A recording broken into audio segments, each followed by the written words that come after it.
Hola, ¿qué tal? ¿Cómo están? Bueno, iniciamos hoy una nueva edición de Empresas 360. Soy Juan Salerno en la conducción del programa hoy porque Natalia Frank, nuestra conductora natural, hoy está con unos días de vacaciones y bueno, muy merecidas totalmente. Y bueno, como todas las semanas tenemos noticias en el ámbito empresas, tributarios, cambiarios. Muchísimas noticias tenemos y las vamos a ir desarrollando a lo largo del programa. Y hoy tenemos básicamente dos invitados también que nos van a desarrollar temas que son prácticamente de cómo se organiza una empresa, por un lado, y también tenemos un invitado especial por el tema que nos va a explicar el régimen cambiario de hoy, el régimen bancario, luego de la salida del cepo, que realmente necesitamos ver cuáles son las noticias que se han actualizado. Y bueno, en la primera parte también vamos a ver temas de la actualidad semanal.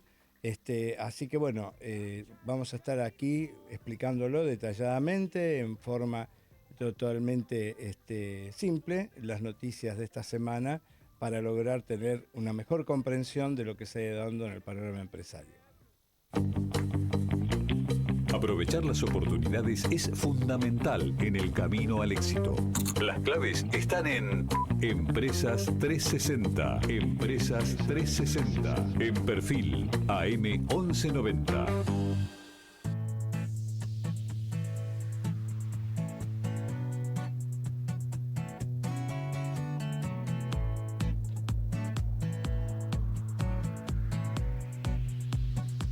Bueno, ya hemos hablado en otras oportunidades del tema de inteligencia artificial y realmente es todo un cambio de paradigma en nuestra época y tendremos que acostumbrarnos realmente a lo que es este tema y que se ha venido desarrollando. Creíamos que era un tema prácticamente futurista y lo tenemos en el día de mañana, casi en el día de hoy diría. Y nos va a cambiar el ambiente en las organizaciones, la forma de organizarnos, la forma de trabajar y también cómo tenemos que aprender estas nuevas tecnologías para que se usan y realmente cómo van a interactuar con el ser humano. Con lo cual, las empresas, las organizaciones, tenemos que ver cómo la inteligencia artificial va a ser o un complemento o una herramienta o el esquema central de nuestro trabajo diario. En estos días hemos tenido la información que dos empresas internacionales muy importantes, una de ellas Duolingo y la otra Shopify. Duolingo es una plataforma para enseñanza de idioma y bueno, mediante su SEO y dio una instrucción muy clara a toda la organización que no se van a admitir la incorporación de nuevos recursos humanos si no están plenamente justificados por qué es el ingreso. Todo trabajo quiere que se haga con inteligencia artificial y llegado el caso se tiene que justificar plenamente por qué se quiere tomar una persona o nuevos recursos humanos y si eso no puede ser reemplazado por inteligencia artificial. ¿Qué es lo que está diciendo de esta manera? Lo que está diciendo es que deja de ser la inteligencia artificial un complemento en la organización y pasa a ser un elemento central dentro de lo que es el esquema de trabajo. Obviamente esto, desde el punto de vista ser humano, crea un montón de interrogantes, como el hecho de ser, bueno, todos los recursos que teníamos, por ejemplo, la empresa Duolingo, los capacitadores, los profesores, los instructores. ¿Qué pasará si hoy lo reemplaza una inteligencia artificial? Bueno, obviamente tenemos que ver que eso va a ser un elemento como una estrategia justamente de empresa y tenemos que ir adaptándonos a estos nuevos esquemas porque va a ser un elemento central en cada organización. Me acuerdo en uno de los programas tuvimos a Mirko Bombieri, un especialista aquí en Argentina de referencia que habla sobre inteligencia artificial y ya nos había anticipado este tema de que iba a ser un elemento a tener en cuenta en un futuro muy cercano. Y realmente tuvo un acierto importante en esto, ya estamos en ese futuro. Los tiempos se aceleran muchísimo en lo que es el cambio de tecnologías y en los recursos humanos tenemos que ver cómo nos adaptamos, cómo nos instruimos, cómo nos capacitamos, no solamente nosotros, sino a nuestros equipos de trabajo, porque no solamente va a afectarnos a nosotros, sino también a la gente que está trabajando con nosotros. También pasó con Shopify, otra de las empresas que es un marketplace en el cual se pueden publicar productos, se pueden publicar empresas. La instrucción fue muy fuerte, el hecho de decir no admitimos incorporación de recursos humanos, excepto que sea plenamente justificado y que no pueda ser reemplazado esos trabajos también por esta nueva tecnología. O sea, nos está dando un marco en el cual estamos nosotros comprendidos como seres humanos, el hecho de decir, ¿van a reemplazar las computadoras, los sistemas, nuestros trabajos? Yo creo que no, realmente. Pero sí hay muchos trabajos repetitivos que tenemos que analizarlo, tenemos que reestructurar nuestras empresas, organización, equipo de trabajo, sabiendo que esto va a suceder, no es que puede suceder. Realmente la inteligencia artificial deja de ser una herramienta de tomar en forma voluntaria a ser casi para tomarlo en forma obligatoria. Con lo cual lo que tenemos que decir, especialmente, no solamente a la gente joven, sino de mediana edad y los que ya transitan una edad más avanzada, es capacitarse hoy, es mantenerse en el presente, no en el futuro. Así que es bueno tenerlo en cuenta. Y en este primer bloque, otro de los temas que quería comentarles, saliendo de lo que es inteligencia artificial, es bueno, ¿qué pasa con el tema del plan colchón? O sea, ustedes vieron que en la semana anterior estuvimos hablando, ya hace unos 10 días, de estas medidas que quiere tomar el gobierno para simplificar justamente el ingreso de fondos en divisas a las arcas del Banco Central. Y bueno, lo que tomó justamente fue el hecho de tomar una alternativa que es un pseudo blanqueo, una pseudo plan para que la gente exteriorice sus divisas sin el miedo que venían teniendo que los persiga un ente fiscal con la penal tributaria, multas e intereses. Bueno, ya está avanzando en ese esquema, pero justamente en el decreto que había salido el gobierno, que era el 353, de hace unos días, avanzaba que justamente los organismos, por ejemplo la UIF, ARCA, tenían que emitir nuevas disposiciones para adaptar ese decreto. Bueno, esta semana surgió ya que la UIF ya comenzó a emitir y trabajar en ese tema, y uno de los primeros puntos que dio, que fue en el caso de compraventa de vehículos, que antes teníamos que informar totalmente cada compra, cada venta de vehículo había que justificar el origen del fondo para la compra, por valores muy bajos, en este momento pasó que ese umbral se sitúa en los 115 millones de pesos, que más o menos serían $100.000. O sea, tiene que ser autos de ya una gama elevada para poder informarle a la FIP,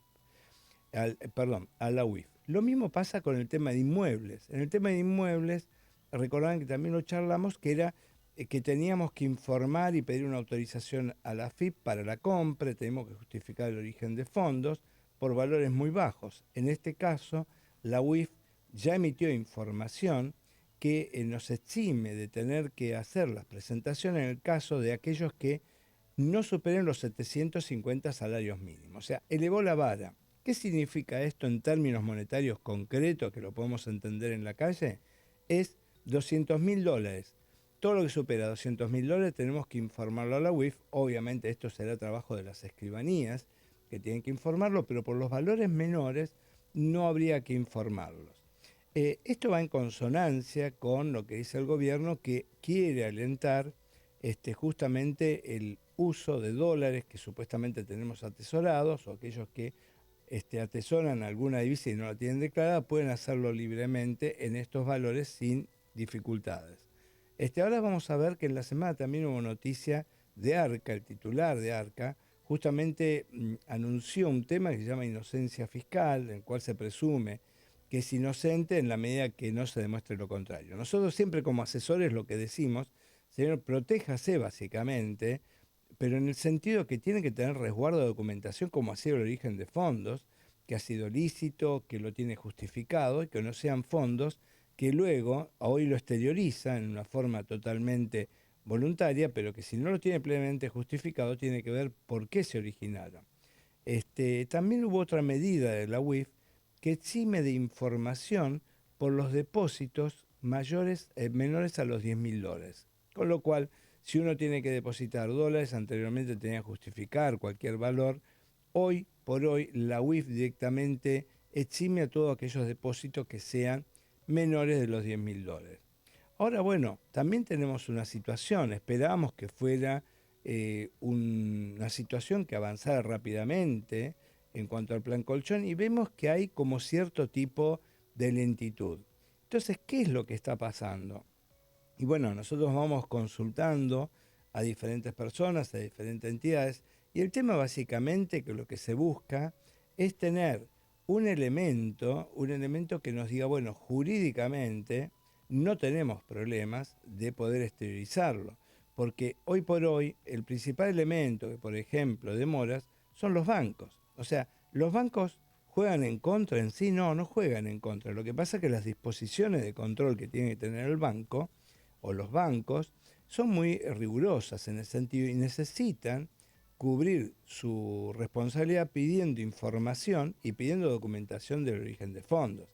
Entonces, básicamente hoy tenemos que esa lentitud está dada en cierta medida porque las normas no están apareciendo rápidamente. Pueden aparecer normas de WIF, sí, porque depende, son resoluciones, son comunicaciones y pueden suceder que aparezcan estos 30 días que se dieron. Las normas de ARCA lo mismo. Pero luego tenemos la situación de lo que es las normativas que tienen que ser cambiadas por leyes. En el caso de eximir de un impuesto, no es fácil porque tiene que estar una ley en ese sentido, y hoy por hoy nos encontramos que eso tiene que ir al Congreso. Hubo un caso en esta semana también, un trascendido, que ya se comienza a hablar que va a haber atenuación de la ley penal tributaria, se van a cambiar los valores, va a haber cierto tipo de aumento de las escalas, pero esto lo han publicado, pero todavía no se ha enviado el proyecto al Congreso, al menos hasta el día de hoy, con lo cual lo que suponemos que ha sido una emisión para saber cuál es la opinión pública en esto. Tal vez en el último bloque podemos ampliarlo un poco más, me parece muy interesante. Si bien la normativa aún no está en el Congreso, ya tenemos el anteproyecto, con lo cual me parece importante poder anunciarlo e irlo avanzando junto con ustedes en el último bloque. Seguimos en Empresa 360 y bueno, ya tenemos prácticamente 2 meses que hemos salido del cepo, una medida que nos parecía muy jugada en su momento y que podía traer algún riesgo, y afortunadamente fue una medida que no trajo grandes complicaciones. Al principio hubo como un pequeño salto en la inflación que nos llamó la atención, pero luego realmente se atenuó y parecería que se va normalizando. Y desde el punto de vista cambiario también hubo muchas normas básicamente que influían, y bueno, para eso y para que nos cuente un poco más y en detalle tenemos un especialista del tema, el doctor Hernán Camarero, especialista en Derecho Financiero y Cambiario. Hernán, muy buenas tardes, ¿cómo estás? ¿Qué tal? Buenas tardes. Muchas gracias por convocarme. Bueno, me alegra que estés y gracias por tu tiempo también. Bueno, básicamente lo que nosotros aquí en el programa queremos charlar es sobre toda la salida del cepo, del régimen cambiario que ha sucedido y en especial cómo afectó esta legislación cambiaria, especialmente en todo lo operatorio de las cuentas en dólares. Sí, mira, bueno, la flexibilización parcial del régimen de control de cambios fue tomado en general en forma positiva, ¿no? Era un poco lo que se estaba esperando y un poco lo que el gobierno venía diciendo que iba a hacer. En materia de cuentas en moneda extranjera, en dólares, las únicas permitidas en Argentina, ya existían en su momento, pero creo que el nivel de depósitos en dólares fue aumentando, esto lo informa el Banco Central, digamos, ciertas transacciones en dólares son más fáciles de hacer siempre entre residentes, ¿no? Estamos hablando a nivel local, dentro del sistema financiero local. Claro, claro. Y en el tema, por ejemplo, pagos al exterior, que realmente es básicamente las empresas son importadoras, son las empresas que tienen, son sucursales del exterior, también tienen algún tipo de complicación. Pero vayamos pago a proveedores del exterior, Sí. especialmente en el caso de mercaderías. ¿Cómo está en este momento? ¿Se puede hacer libremente? ¿Cómo hay plazos? ¿Cómo está la Sí, bueno, como situación? sabes, esto fue un gran tema en todo este proceso de control de cambio que la verdad que viene desde fines del 2001, digamos, principio del 2002, con algún interregno más liberado durante el gobierno de la administración Macri. Actualmente, digamos, el pago de mercaderías al exterior prácticamente opera sin problemas, o sea, se puede pagar al exterior por el mercado libre de cambios, quiero decir, accediendo con pesos, eh, desde la fecha del registro aduanero de la mercadería, es decir, de la oficialización del despacho de importación para su posterior despacho a plaza, con lo cual no hay ningún plazo de espera. Estamos hablando siempre de una vez que el bien llega a Argentina, ¿no? Ujú. Antes, en la normativa anterior a este último cambio que implementó el Banco Central y el gobierno, había que esperar 30 días, pero ahora está, digamos, fluye y con normalidad, según la información que tengo yo de empresas y clientes. Bien, también hay un caso que es cuando hay compra de bienes de capital, que básicamente el proveedor del exterior lo que generalmente está solicitando es un anticipo, porque obviamente no lo conoce al cliente aquí local y dice, bueno, páguenme en un anticipo y le envió justamente el bien de capital. En ese caso, ¿hay alguna alternativa? ¿Cómo sería la situación? Exactamente, sí, en general son bienes incluso que además que necesita el proveedor cierto anticipo para poder fabricarlos. A ver, la reciente flexibilización cambiaria, por así decir, permite a cualquier importador, antes eran solo MIPYMES, importadores MIPYMES, ahora cualquier importador que a partir de abril, concretamente el 14 de abril, pueden pagar anticipadamente hasta el 30% del valor FOB del bien. Con Ujú. esto permitiría adelantar el anticipo que estaría requiriendo el exportador extranjero. Y después se puede pagar hasta el 50% del valor FOB a la vista, tanto en realidad la suma de los pagos a la vista y de alguna deuda comercial que exista con ese proveedor, hasta el 50% se puede pagar. O sea que entre el pago anticipado y que se embarca el bien, se puede cancelar el 80%. El saldo, bueno, de nuevo, con el registro de ingreso aduanero, el 20%, ¿no? Aclaro que esto no aplica para bienes suntuarios, Claro, ¿sí? claro, seguro. O sea, que el que va a importar una máquina ya prácticamente adelanta el 30% para fijarlo. En el momento que lo embarca en el puerto de origen ya se puede pagar el 50% y cuando llega Más. aquí a Argentina puede pagar el saldo que está remanente, o sea, un 20%. Correcto, sin ningún plazo de espera, ¿no? Como dijimos antes. La verdad que Bien, esto ha dinamizado y ha regularizado bastante el comercio exterior, que, bueno, como sabemos, venía muy trabado con toda la normativa existente, que era de muy difícil sí, sí. comprensión. Muy difícil de Implementar. comprensión. La única comprensión que había era que no había dólares en el Banco Central para pagarlos, porque, Además, por claro, supuesto, que estaba fue el hecho en motivo. función de esas casas, sí. Claro, claro. Siempre tenemos ahí una pregunta y que, bueno, básicamente los que tenemos de clientes a sucursales aquí local de empresas del exterior, el accionista del exterior lo que pide es que se giren los dividendos en algún momento, porque, bueno, en la sucursal ha invertido, la sucursal argentina ha ganado algún dinero y como cualquier accionista en algún momento quiere retirarlo y bueno, años preguntando, ¿y cuándo podemos retirar un dividendo? Y eso estaba frenado. En función al levantamiento del cepo, ¿cómo estaría el tema de pago de dividendos? Bien, a ver, se regularizó de alguna manera parcialmente a partir digamos, de la normativa que salió ahora en abril-mayo.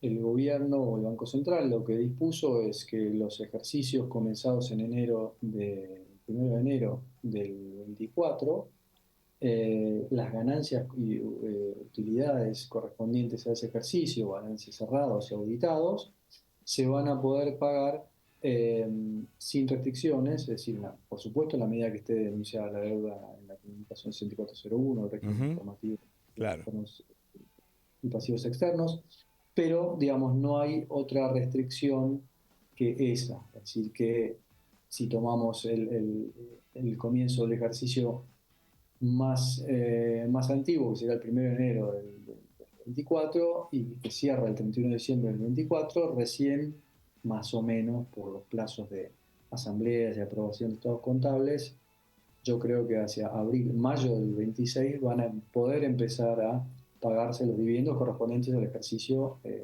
24, ¿no? Es decir, se previó la apertura o el acceso al mercado libre de cambios para eso, sabiendo que de acá a un año vista, cuando salió la normativa, ese flujo iba a empezar a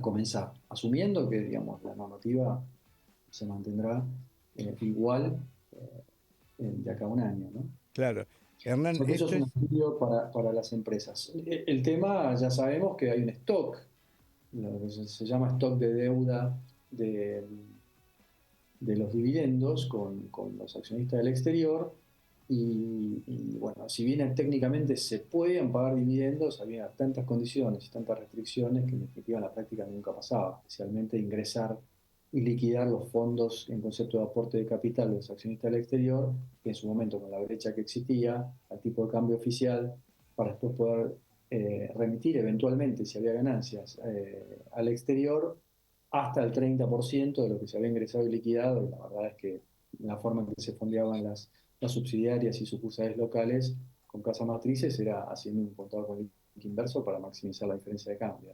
Claro. En el año pasado, seguramente recordás, el stock de deuda por importaciones, se implementó el BOPREAL para tratar de regularizar esa situación de las deudas previas al 13 de diciembre del 23. Después, el año pasado, el gobierno emitió el BOPREAL 3, que sí era para pagar dividendos, tanto pendientes de pago como los correspondientes a pesos que habían cobrado no residentes. Y ahora les queda el stock todavía y ya anunció el gobierno al momento que dictó el decreto famoso también del levantamiento del cepo, emitió normas disponiendo la emisión del BOPREAL 4, la serie 4.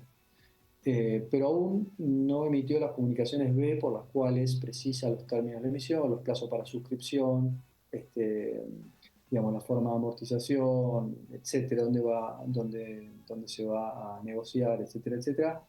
A diferencia del caso anterior, que esta comunicación B la había emitido inmediatamente después de emitir la norma madre, digamos, del Banco Central, todavía esto se estaba esperando a mediados de mayo, todavía no pasó. Estamos esperando esa norma para que seguramente se presenten a las licitaciones los interesados, ¿no? El tope de esta emisión va a ser de $3.000 millones y bueno, el capital se paga a Bullet a fin de octubre del año 28 y bueno, 3% de interés en dólares. Y bueno, de esta manera va a tratar de regularizar los pagos a los accionistas no residentes. Siempre hablamos del stock de deuda previo en este caso, al 1 de enero del 24, porque a partir de ahí sí se van a poder pagar recién el año que viene. Perfecto. Estamos hablando con el doctor Hernán Camarero, especialista en Derecho Financiero y Bancario.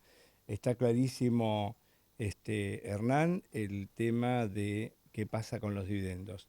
Y ahora justamente había una limitación que tuvimos hasta hace poco, que era que si un directivo, por ejemplo, de una empresa, hoy una persona física puede comprar dólares para atesoramiento, no hay ningún problema, pero estaba vedado hasta hace poco para los directores, que eran de las sociedades, por ejemplo, porque si el director compraba dólares en forma personal, lo que le permitían esos $200, creo, no le permitían a la empresa, lo limitaban para acceder al MULC, o sea, al Mercado Único y Libre de Cambio.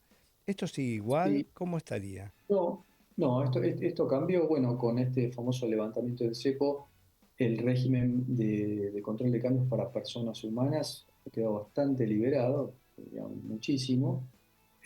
Antes estaba este cap de $200 por mes, que además tenía ciertas retenciones y deducciones por los gastos que hacías en tarjeta, Claro, consumos en dólares, claro. etcétera.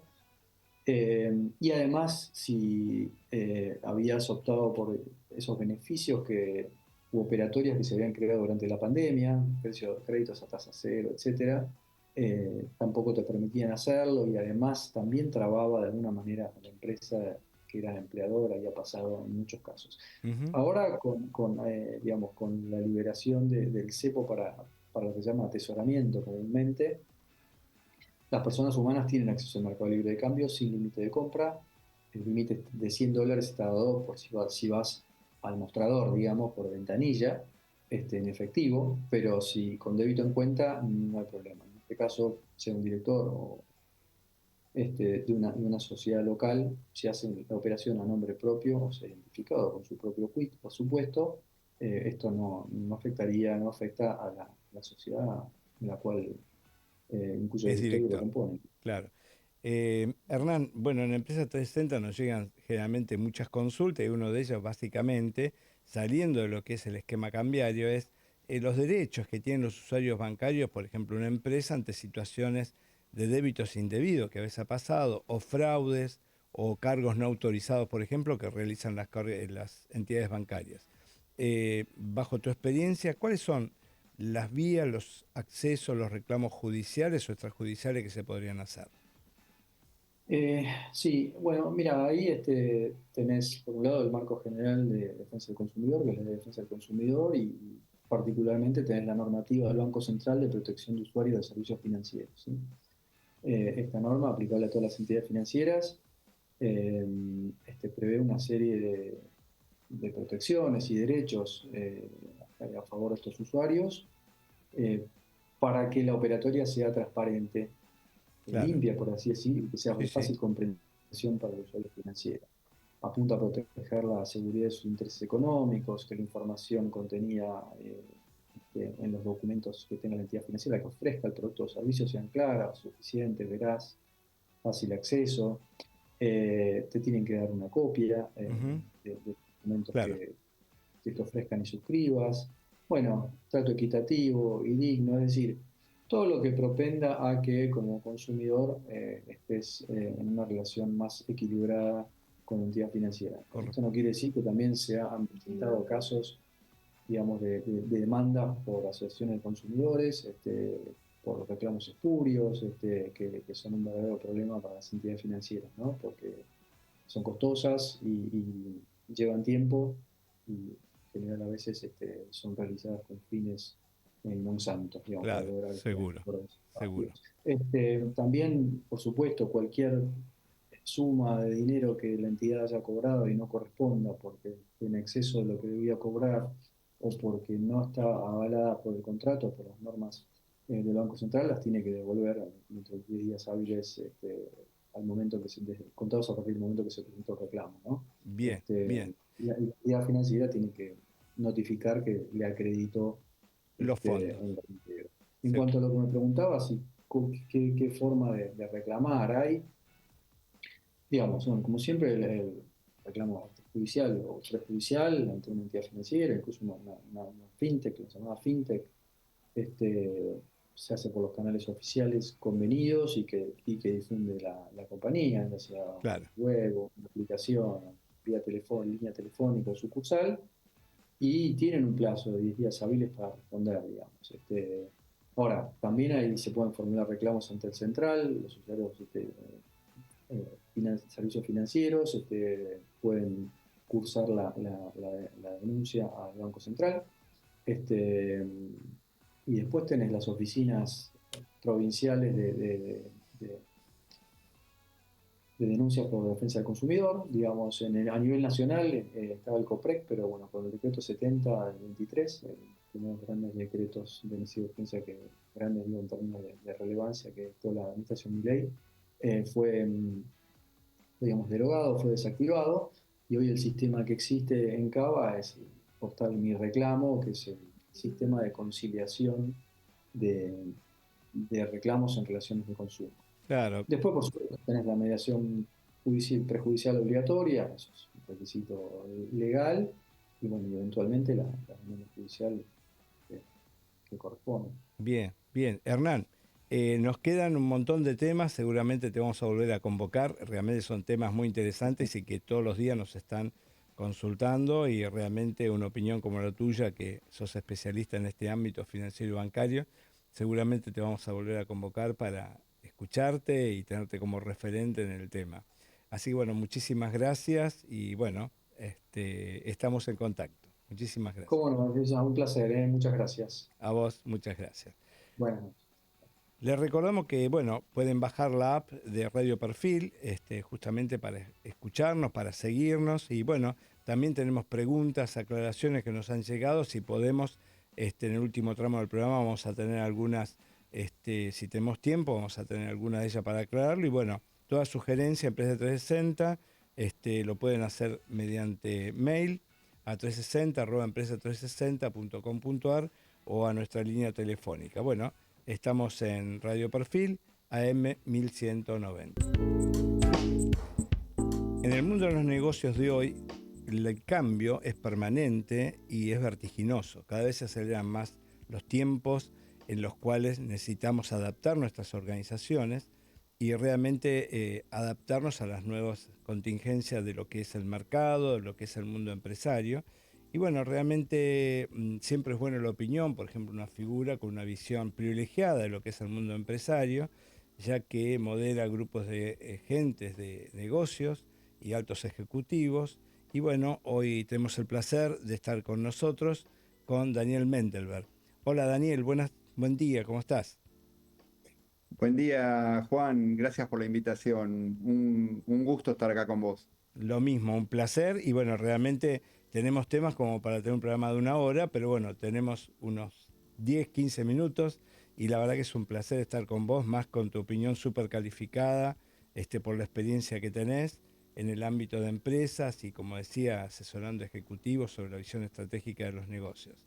Y bueno, dentro de ese ámbito tenemos, ¿cómo te parece a vos describir el estado actual de lo que son los empresarios, los emprendedores argentinos, aquellos que piensan en crear valor frente a un contexto económico y político del país que siempre generalmente es muy cambiante y es típico de Argentina que cambie permanentemente? ¿Cómo lo ves en este momento?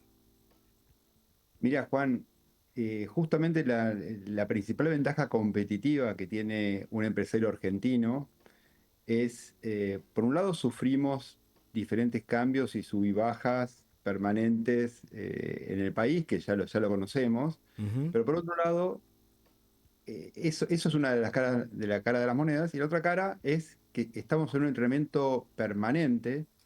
Ese entrenamiento permanente nos da una ventaja competitiva con respecto al mundo. El empresario argentino es una persona que sabe reaccionar rápido y sabe adaptarse a las diferentes circunstancias. Claro. Eso nos deja muy bien parados. Sí, seguro. Yo creo que es la principal característica, el hecho del entrenamiento constante ante las diversas situaciones de mercado que siempre se modifican y se modifican de una manera fuerte por las condiciones macroeconómicas y por las condiciones que el mundo, y bueno, realmente tenemos que adaptarnos, ¿no es cierto? Y dentro de este ámbito, en este momento, que ha habido un cierto cambio de paradigma en los últimos 2 años en cuanto al ambiente económico, bueno, el tema de inflación, tipo de cambio, levantamiento de cepo. ¿Qué sectores ves en general, ¿no es cierto?, con mayor dinamismo o que se han recuperado mejor? ¿Y cuáles percibís dentro de tu amplia gama de empresas que ves que están más vulnerables o estancados y no se han adaptado a estos cambios? Mira, Juan, en realidad, como decíamos recién, estamos muy entrenados para justamente afrontar diferentes cambios y diferentes entornos. Lo que está pasando ahora es que o sea, Argentina se está abriendo al mundo, ¿sí? Ujú. Para bien o para mal, como lo querramos ver, pero se está abriendo al mundo. Y a su vez el mundo está en un cambio constante y bueno, hay un montón de aspectos que cambian desde la política internacional, Estados Unidos, China, Rusia, diferentes Claro, posicionamientos de Europa, sí, sí, que hace que sacude un montón de estanterías. Y los empresarios del mundo no están tan entrenados como nosotros. Esto genera un montón de oportunidades. Si uno va, ahora contestándote lo que vos me decías, ¿qué sectores? Los sectores que sabemos que están más beneficiados en este momento son todos los que tienen que ver con energía, gas, petróleo, minerales, agro, claro, por un lado, pero todo eso hace que mueva las economías regionales y que genere oportunidades para otros sectores. ujú, Entonces, a mí me gusta verlo, Juan, más allá de los sectores, es cómo se ponen o cómo se posicionan los empresarios. Entonces, hay empresarios que no se dan cuenta que cambió el mundo, las condiciones y siguen derecho, y cuando uno sigue derecho y cambian las cosas, se da contra la pared. claro. Ahora, hay otros empresarios que ven los cambios y al ver los cambios cambian, se adaptan, eh, toman decisiones y al salir los otros que se dan contra la pared, eh, hay Claro. oportunidades de crecimiento y las pueden aprovechar. ¿Quiénes son esos empresarios que se ven beneficiados?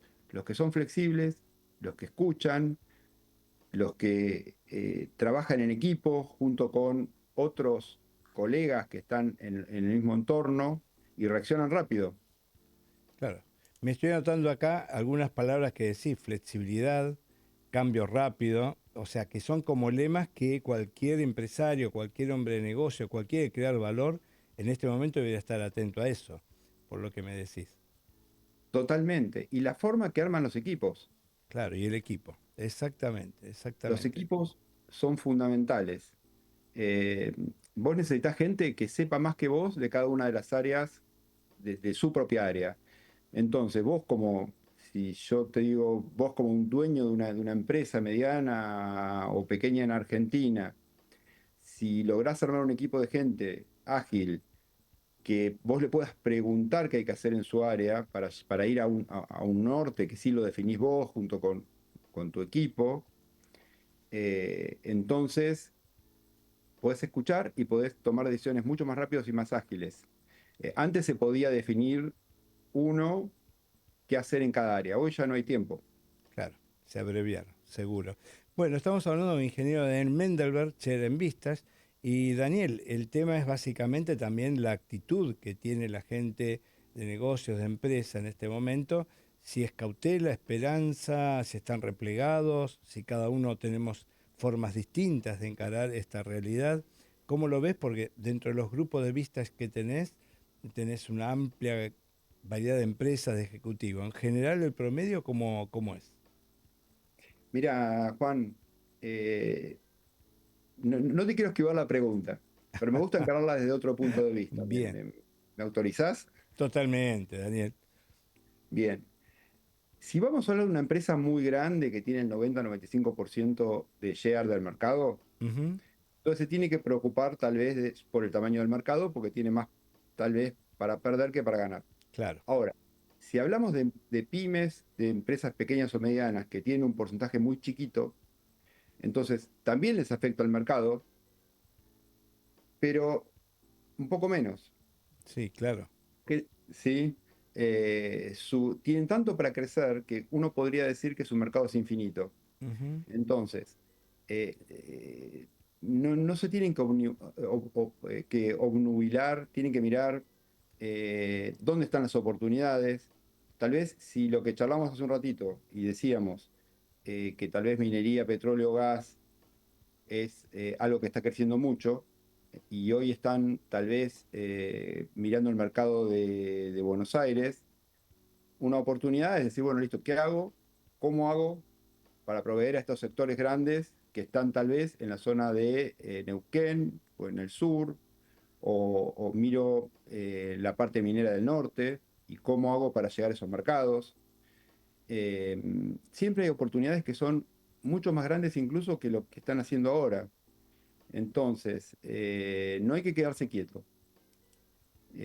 Lo importante es no quedarse quieto, es transformarse, es reinventarse, es ser ágiles y aprovechar oportunidades. Y siempre que hay movimiento, hay oportunidades. perfecto. Perfecto. O sea, es un concepto que establece. Si hay movimiento de factores, alguna Tal oportunidad cual. se abre en algún momento. Y siempre te escucho hablar de la gestión, en las veces que realmente te escucho y realmente le pones énfasis en la gestión, liderar equipos, y dentro de lo que es el empresariado argentino, en este tema de gestionar y liderar, ¿qué debilidades comunes observas en ellos?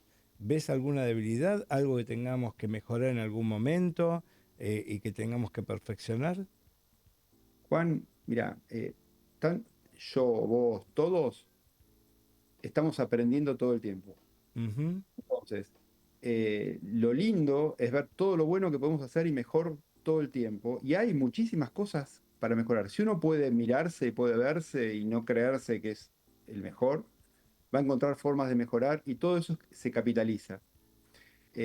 Hoy hay un cambio de tendencia en el management, ya no son estructuras verticales las más eficientes, porque en las estructuras verticales hay un supuesto de que el dueño o el que está arriba sabe más que el resto. claro. Entonces, si uno puede entender que hay conocimiento en toda la organización, entonces eh, digamos, de alguna manera dejar que surjan las ideas de abajo hacia arriba y potenciar y hacer que la gente pueda aportar es valiosísimo. Claro. Y eso es lo que da la agilidad y la velocidad para crecer más y para que le vaya mejor a a todos los empresarios y a todas las empresas. Pensá que estamos en una revolución como cuando se inventó la rueda, se inventó la máquina de vapor.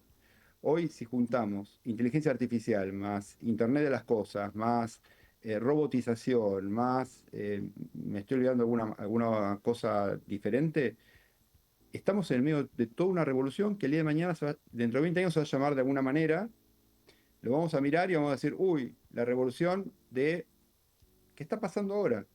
Claro. Entonces, si nosotros estamos rígidos, nos quebramos. Tenemos que ser flexibles y aprovechar todas estas oportunidades.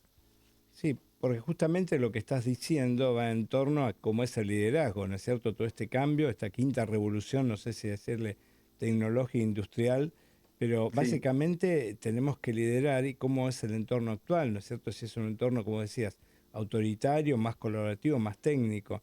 Y de acuerdo a tu visión, es como que estamos fluyendo a algo distinto en este momento, ¿verdad? totalmente, Juan. Mira, si yo le pregunto hoy a cualquier empresario, ¿querés hacer una transformación digital? Todos me van a decir que sí. ¿Te interesa la inteligencia artificial? Sí. Ahora le pregunto, listo, ¿por dónde vas a empezar? No tengo ni idea. ¿Eh? Claro, ¿Sabes por claro. dónde se empieza? Se empieza por a ver, por la computadora central, que es el cerebro. Es muy importante, primero, convencerse de que es necesario hacer todo esto. Es el primer paso. El segundo paso es el cambio cultural. Ujú. Es, pasa por algo tan difícil y tan sencillo como empoderar al equipo. Fijarse, tener las personas correctas y que estén en los lugares correctos. Porque tal vez tenés las personas correctas, pero en el lugar Mal posicionado. equivocado. Claro, claro. ¿Sí? Esos son los primeros pasos. Bien, bien. Daniel, me quedaría mucho más con vos hablando. Sé que tenés una amplitud de criterios y un grado de información enorme. Y seguramente de todos los temas te vamos a convocar de nuevo a otra oportunidad porque realmente nos ilustrás muchísimo siempre y tengo la oportunidad de escucharte forma reiterada. Así que bueno, gracias por tu tiempo y bueno, hasta el próximo programa y estaremos en contacto. Muchas gracias a vos, Juan, por la invitación. Por favor, un placer. Gracias.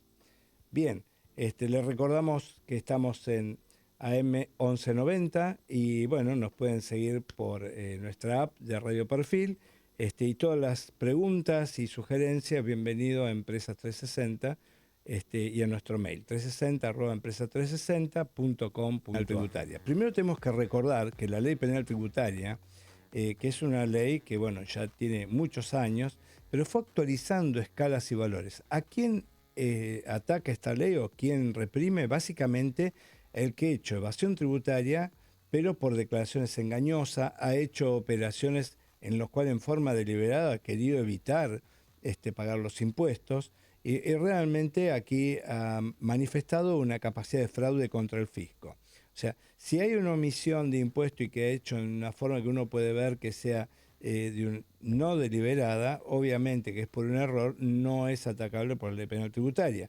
Pero si ha hecho maniobras para eludir la acción del fisco, obviamente que sí. Y básicamente lo que tiene son como escalas. La primera de ellas es lo que es la evasión simple, que es hasta 1.500.000 pesos, es hasta hoy. Quien evade impuesto por 1.500.000 pesos le cabe la ley penal tributaria por un periodo de 3 años de prisión. Y el que llega a otro valor, que es aproximadamente de 15 millones hoy, está penalizado con más de ese periodo de prisión. Ahora, ¿qué pasa? Estos son valores que han quedado fuera de época realmente con la inflación y merecen ser actualizados. Y estamos hablando, una evasión de $1.200 está penalizado con ley penal tributaria, con penas de cárcel y bueno, realmente puede ser muy discutible. Y además que también en muchos casos hay situaciones en las cuales hay controversia con el fisco en cuanto a la interpretación que tiene de una norma tributaria y esta norma tributaria merece por ahí opiniones diversas y en la versión actual de la penal tributaria eso no se fija y la modificación que se ha dado al Congreso sí está establecido. Y lo que se está elevando básicamente son los umbrales. De 1,5 millones, que es la ley penal tributaria simple que aplica, pasaría a ser aproximadamente 100 millones, y lo que está penalizado, la evasión agravada, de 15 millones pasaría a 1.000 millones. Es lógico por los tiempos de la inflación que ha tenido, esto venía del año 2018, y realmente es un tema que es para contemplarlo. Y el otro, que lo vamos a ampliar posteriormente cuando ya esto sea ley, es en cuanto hay diferentes opiniones, que por ejemplo nos pasa mucho en materia impositiva, y tenemos hasta jurisprudencia que en el mismo hecho lo grava de una manera o lo grava de otra. Bueno, en esos casos va a estar eximido de la ley penal tributaria, pues se entiende que realmente es una cuestión litigiosa desde el punto de vista de interpretación. Pero esto todavía no está ni en la ley, y el proyecto estaría llegando en estos días al Congreso. Con lo cual, cuando tengamos la versión definitiva, obviamente lo vamos a hablar, y bueno, cuando tengamos también ya aprobado por la Asamblea Legislativa, ya le daremos mayores precisiones con la ley penal tributaria. Cómo gestionar el talento propio y grupal en el camino al éxito en Empresas 360 por Radio Perfil AM 1190.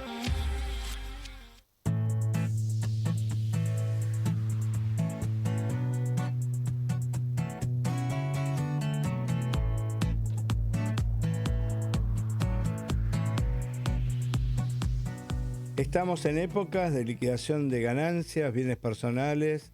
Bueno, todos los estudios estamos trabajando a full, y SBC Auditores también estamos de la misma manera. Y las preguntas que recibimos siempre, primero, ¿quiénes están alcanzados? Bueno, básicamente en este momento van a estar alcanzadas todas las personas físicas, tanto por impuesto a las ganancias como para bienes personales. Realmente en este mes de junio ha habido una superposición de normas, cambios, diferentes versiones, por ejemplo lo de IVA simple, también hay una nueva versión de ganancia que va a ser aplicada para el 2025, por lo cual el primer punto importante es la fecha de vencimiento, que se ha prorrogado y se ha fijado para el día 23 de este mes, y lo que es el pago para el día 24. Y el otro tema que siempre nos están preguntando, bueno, ¿qué utilidades están grabadas?